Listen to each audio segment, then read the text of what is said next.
வணக்கம்ண்ணா. வணக்கங்க. உங்கள் பேருங்க? சந்திரசேகருங்க. நீங்கள் எத்தனை வருஷமாக வந்துட்டு மாடு வச்சுருக்கீங்க? ஒரு 25-30 வருஷம் இருக்குங்க. 25-30 வருஷம் வச்சுருக்கீங்க. இப்போ நீங்கள் மாடு வந்துட்டு வச்சு பால் வியாபாரம் பண்ணுறீங்களா? ஆமாங்க. பால் வந்துட்டு எங்கேங்க இது பண்ணுற மாதிரி? சொசைட்டிக்கு உதவுங்க, அப்புறம் லோக்கல் சப்ளை இருக்குது. சரி சரி. மொத்தம் இங்கே லோக்கல்னா அப்போது இங்கே எத்தனை பேர் வாங்குறாங்க மொத்தம் சுற்றி எல்லாரும்? இங்கே ஒரு 4-5 பேர் வாங்குங்க. 4-5 பேர் வாங்குறாங்க. இப்போ வந்துட்டு இப்போது மாடு வளர்த்தும் போது பார்த்தீங்கன்னா அப்போ அதுக்குன்னு நம்ம நிறையா தீனி போட வேண்டியது இருக்கும். அது பராமரிக்கிறதுக்குன்னு சில பல செலவுகள் வந்து நம்ம செய்கிற மாதிரி இருக்கும்.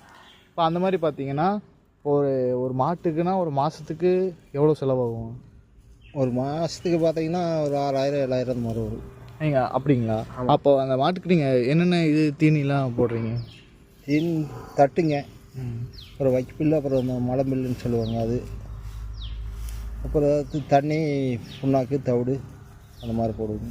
சரி சரி. வேறு அப்புறம் இப்போ இந்த நம்ம தீனி போடுறோம்ல, தட்டு சொல்கிறீங்களே, தட்டும் அப்புறம் இதெல்லாம் வந்துட்டு தட்டு வந்துட்டு எப்படி நம்ம தோட்டத்தில் எப்படியும் விளைய வச்சு தான் எடுப்பாங்க.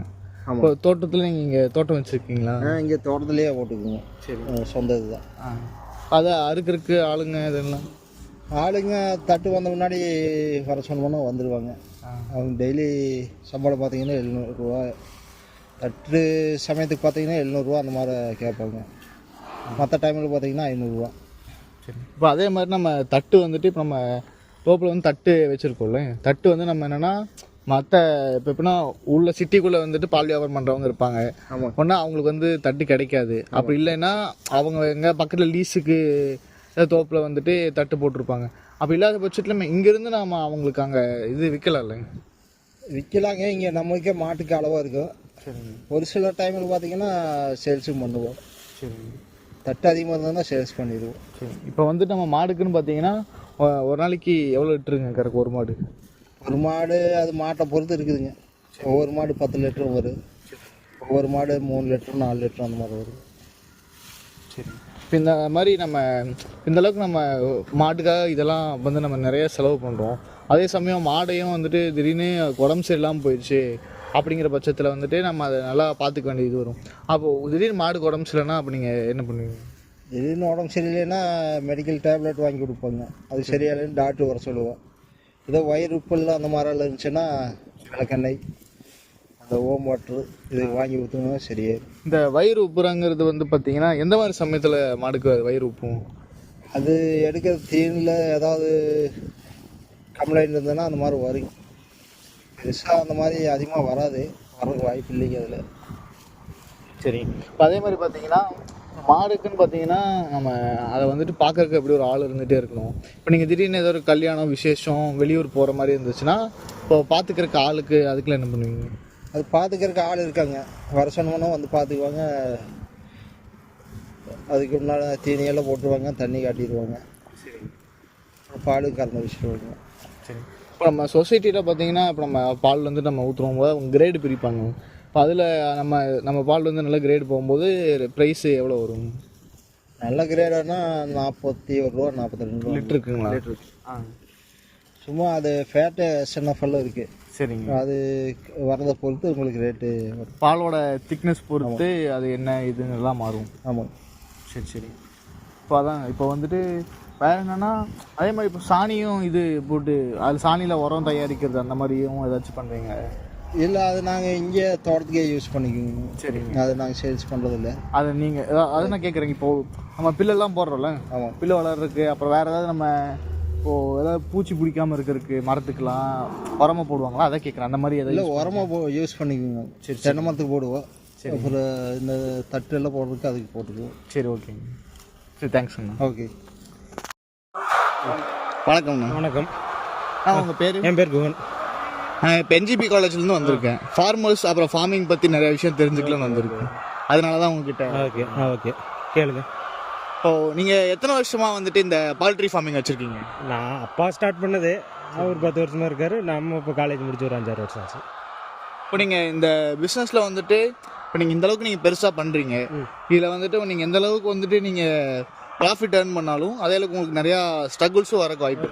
அது என்னென்ன ஸ்ட்ரகிள்ஸ் அப்படி நீங்கள் ஃபேஸ் பண்ணுறீங்க? ஸ்ட்ரகிள்ஸ் என்ன, இப்போ ரேட்டு கம்மியாக இருக்கும், எக் ரேட் கம்மியாக இருக்கும். அப்புறம் பேர்ட் மார்டாலிட்டி ஆகும். இந்த 2 ஸ்ட்ரகிள்ஸ் இருக்கும். இப்போ நீங்கள் உங்கள் பிஸ்னஸ் வந்து நீங்கள் எந்த அளவுக்கு எக்ஸ்பேண்ட் பண்ணியிருக்கீங்க? அதாவது இப்போது எத்தனை பேர்த்துக்கு நீங்கள் வெளியே வந்துட்டு ரீட்டெயிலாக கொடுக்குறீங்க? ரீட்டெயிலாக இல்லை, ரீட்டெயிலாக ஒரு 2-3 பார்ட்டி எடுக்கிறாங்க. இப்போ மொத்தமாக உங்கள்கிட்ட ஸ்டாக் எடுக்கிறவங்க எத்தனை பேர் இருக்காங்க? இல்லை மொத்தமாக எடுக்கிறதா? ரீட்டெயில் இல்லை, நம்மளது ரீட்டெயில் இல்லை, மொத்தமாக ஒரு 2-3 பேர் எடுக்கிறோம். இப்போ வந்துட்டு பால்ட்ரி ஃபார்மிங்கில் இப்போது உங்களுக்கு சில முதல்ல நிறையா இடையில வந்து சில ரூமர்ஸ்லாம் கிளப்பிடுங்க. இந்த ஃபார்மிங்லேருந்து தான் கொரோனா பரவுச்சு அப்படிலாம் வந்து நிறையா ப்ராப்ளம்ஸ் நிறையா ஃபேஸ் பண்ணியிருப்பீங்க. அப்போ வந்துட்டு அதெல்லாம் நீங்கள் எப்படி வந்து நீங்கள் தாண்டி வந்திருப்பீங்க? அதெல்லாம் அப்போ கொஞ்சம் ரேட் டவுன் ஆகும். உங்களுக்கு ரூமர்ஸ்னால் இந்த கொரோனா ரூமர் வராது. ரூமர்ஸ் வந்து இப்போ பறவை காய்ச்சல் பரவதில்ல, எங்கேயோ ஒரு பக்கம் பறவை காய்ச்சல் பரவனாலும் அப்போ முட்டை சாப்பிட்றது ஆட்டோமேட்டிக்காக ட்ராப் ஆயிரும். அந்த ப்ராப்ளம் வரும். இப்போ அதே மாதிரி பார்த்தீங்கன்னா இப்போ நீங்கள் இத்தனை வச்சுருக்கீங்க, இவ்வளோ பண்ணை வந்து இவ்வளோ பெருசாக வச்சுருக்கீங்க.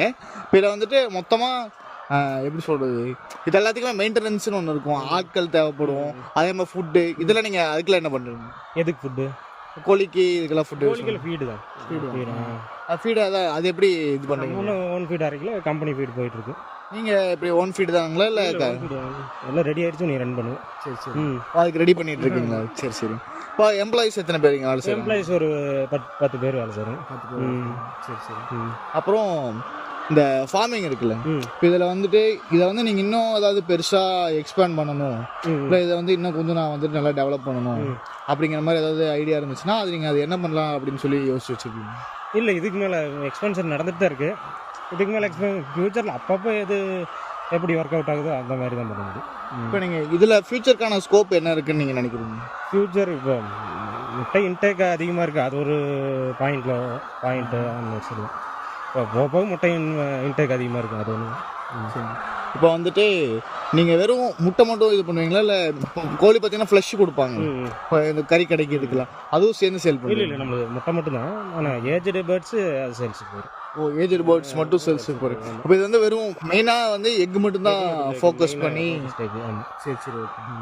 அப்புறம் இந்த பிஸ்னஸில் வந்துட்டு நீங்கள் இவ்வளோ நாள் நீங்கள் இருந்ததில் வந்துட்டு இது சில விஷயம் பண்ணலாம், சில விஷயங்கள் பண்ணக்கூடாதுன்னு நிறைய விஷயம் தெரிஞ்சு வச்சுருப்பீங்க.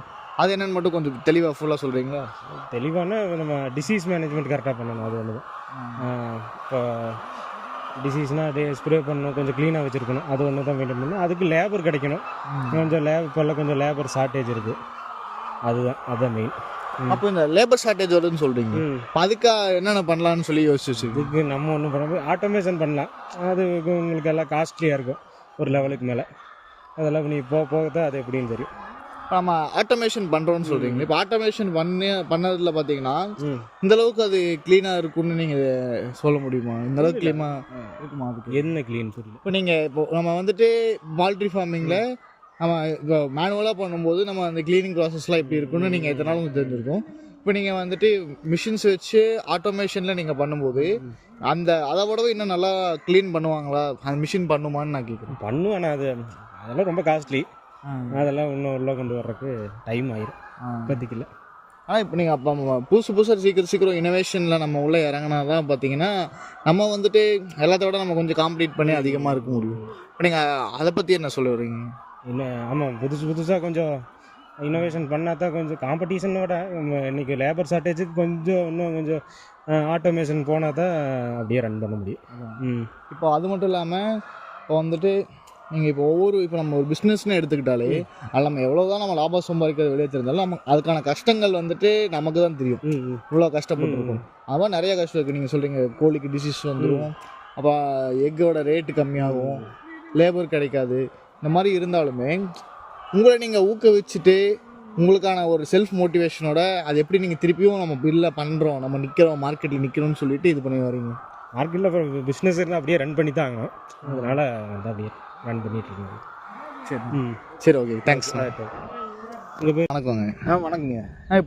இப்போ வந்துட்டு நம்ம இதுக்கு முன்னாடி நம்ம மாடு பற்றி நிறைய பேசிகிட்டு இருந்தோம். ஆமாங்க. இப்போ நீங்கள் தென்னை மரம் வந்து இவ்வளோ வச்சுருக்கீங்க. இப்போ இதில் நீங்கள் வேறு தேங்காய் எல்லாம் வந்துட்டு எப்படி நீங்கள் உங்கள் வீட்டு தேவைக்கு மட்டுமா இல்லை வெளியே யாருக்கா சேல்ஸ் பண்ணுறீங்களா, இல்லை அது என்ன பண்ணுறீங்க? நாங்கள் வீட்டு தேவைக்கு போக பேலன்ஸ் வந்து சேல்ஸ் பண்ணிடுவோம். அதுக்கு தனியாக வியாபாரி இருக்காங்க, அவங்களே வந்து காய் போட்டு எடுத்து போயிடுவாங்க. இப்போ எவ்வளோ மரம்னா இருக்குங்க? ஒரு 100 மரம் இருக்கும். 100 மரம் இருக்குங்களா? 100 மரத்துக்குன்னா இப்போ ஒரு மரத்துக்கு காய் எவ்வளோ வருங்க? நம்ம ஏரியாவுக்கு இங்கே கம்மியாக தான் வருங்க. ப்ரைஸ் இல்லைங்க. இப்போ மொத்தம் ஒரு மரத்தில் எவ்வளோ காய்க்குங்கிற மாதிரி கேட்குறேன். ஒரு சீசனுக்குங்கும்போது ஒரு டைம் காய் போடும்போது 45 நாளைக்கு ஒருக்கா போடுவோம். காய் போடுவேன். ஆமாங்க. அப்போ பார்த்தீங்கன்னா ஒரு 1000 காய் 1200 காய் அந்த மாதிரி 1000 காய் வருங்களா? இப்போ இங்கே நம்ம லோக்கலில் நம்ம இங்கே பக்கத்துலேயே இருக்கனால நமக்கு டிரான்ஸ்போர்ட் காஸ்ட்டுங்கிறது கம்மியாக தான் இருக்கும். நம்ம தேங்காய் வந்துட்டு நம்ம உரிச்சிட்டு அதில் வந்துட்டு இளநீ தனியாக பிரிப்போம். பிரித்ததுக்கப்புறம் நம்ம அதை எக்ஸ்போர்ட் பண்ணும்போது, அதாவது நம்ம வெளியே நம்ம பக்கம் லோக்கலில் சேல் பண்ணும்போது இங்கே விலையெல்லாம் எவ்வளோக்கு போகுங்க? இங்கே லோக்கல்னு பார்த்தீங்கன்னா இப்போல்லாம் கிலோ ரேட்டு தான். சரிங்க.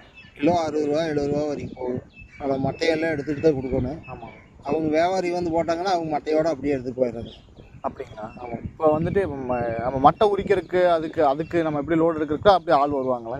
அதுக்கான ஆளுங்கெல்லாம் எப்படி? எல்லாம் அவங்களே அரேஞ்ச் பண்ணிக்குவாங்க. சரி. வந்து போட்டு போராடுங்க அரேஞ்ச் பண்ணிக்குவாங்க. நீங்கள் அப்போ எந்த வேலையும் இல்லை. காய் எண்ணி விட்டு வச்சு காய் மட்டும் என்ன போடுவோம். சரி. இப்போ அதில் நமக்கு எவ்வளோ வருங்க? 40 நாளைக்கு ஒருக்கானா நம்ம காய் போடுறோன்னா அதுக்கு எவ்வளோ வரும்? 40 நாளைக்கு ஒருக்கா பார்த்தீங்கன்னா அவங்க வியாபாரி வந்து போட்டு எடுத்து போனாங்கன்னா ஒரு காய்க்கு 24 ரூபா 25 ரூபா. சரி. இப்போ ரேட்டுக்குனால அந்த அளவுக்கு கொடுப்பாங்க. இல்லைங்க, மொத்தமாக ஒரு உங்களுக்குன்னு அந்த 40 நாளில் ஒரு வருமானம்னு வரும்ல மொத்தமாக? எல்லாம் செலவெல்லாம் போகாது கேட்குறேன். செலவெல்லாம் போக ஒரு 15 ரூபா நிற்கும். 15 ரூபா நிற்கும். ஆனால் இப்போ நம்ம எப்படியும் கரண்ட் செலவு, தண்ணி செலவு அதெல்லாம் இருக்குது. அப்புறம் ஆளு கூலி இருக்குது. ஆமாங்க. அதெல்லாம் போக ஒரு 15 ரூபா. சரி சரி. மொத்தமாக அப்போ வந்துட்டு மரத்தில் வந்துட்டு இந்த பூச்சி பிடிக்காமல் இருக்கிறதுக்கு சில மரம் பார்த்தீங்கன்னா இது பூந்துடும், அந்த கரையான் பிடிச்ச மாதிரி ஆயிரும், புத்து கட்டிடும். இந்த மாதிரிலாம் ஆகாமல் இருக்கிறதுக்கு நீங்கள் அதுக்கு உரமாக என்ன பண்ணுறீங்க? உரம் அது தனியாக இருக்குங்க. அது இந்த வேரில் கொடுக்குற மாதிரியும் இருக்குது. சரி. அப்படி இல்லைன்னா நம்ம அந்த மாட்டு சாணம் அந்த மாதிரி எல்லாம் போட்டுருவோம். சரி. இப்போ நீர்ப்பாசனம் வந்து நம்ம பண்ணுவோம்ல எங்கள் மரத்துக்கு. இப்போ நீர்ப்பாசனம் தான் நீங்கள் இப்போ சொட்டு நீர் மாதிரி பண்ணுறீங்களா இல்லை மொத்தமாக? சொட்டு நீர் தாங்க. சொட்டு நீர் பாசனம் தான் பண்ணுறீங்க. ஏன் அது மெயினாக எல்லோரும் ஏன் சொட்டு நீர் பாசனமே எடுக்கிறீங்க? சொட்டு நீர் பாசனம் போட்டோம்னா தண்ணி செலவு மிச்சமாகுது. சரி. மரத்துக்கு அப்படியே போயிடும். சரி. அது நம்ம பாத்தி கட்டி இது பண்ணோம்னா தண்ணி வேஸ்டேஜ் ஆகும். ஆமாம். அது மட்டும் இல்லாமல் இந்த கிளை இடையில நிறைய முளைச்சிரும். ஆமாம். தண்ணி பட்டுறதுனால. சரி. அதே மாதிரி பார்த்தீங்கன்னா இப்போ வந்துட்டு சில டைம் தண்ணி பற்றாக்குறை ஏற்படும். மரத்துக்கு தண்ணி ஊற்றுவோம், தண்ணி திடீர்னு போரில் தண்ணி இருக்காது, எல்லாம் அடிமட்ட நீர் இறங்கிரும். அப்படி இருக்கும்போது அப்புறம் எப்படி சமாளிப்பீங்க மரத்து தண்ணி ஊற்ற? அப்போ இருக்கும்போதெல்லாம் அந்த மாதிரி இருக்கும்போதெல்லாம் வாங்கி தான் ஊற்றி ஆகணும். சரிங்க. லாரி தண்ணி வாங்கி ஊற்றி அப்போது செலவுங்கிறது அதிகமாக தான். அப்போ செலவு ஜாஸ்தி வரும். சரிங்க, நன்றிங்க. நன்றி. And here with the conclusion of poultry farming is the problem faced is high mortality due to disease of Newcastle and flu. The overcome is regular vaccination and proper hygiene in poultry house and good ventilation and clean drinking water. Cover milk production. The low milk yield due to the poor feed quality and provide a balanced nutrition and mineral supplements and maintain proper veterinary checkups and clean milking practices. And coconut tree growing and selling is a low coconut production due to the pest attacks. And the overcome is regular monitoring and using the organic pest control methods and apply proper ventilation and irrigation of the boost tree health. Thank you.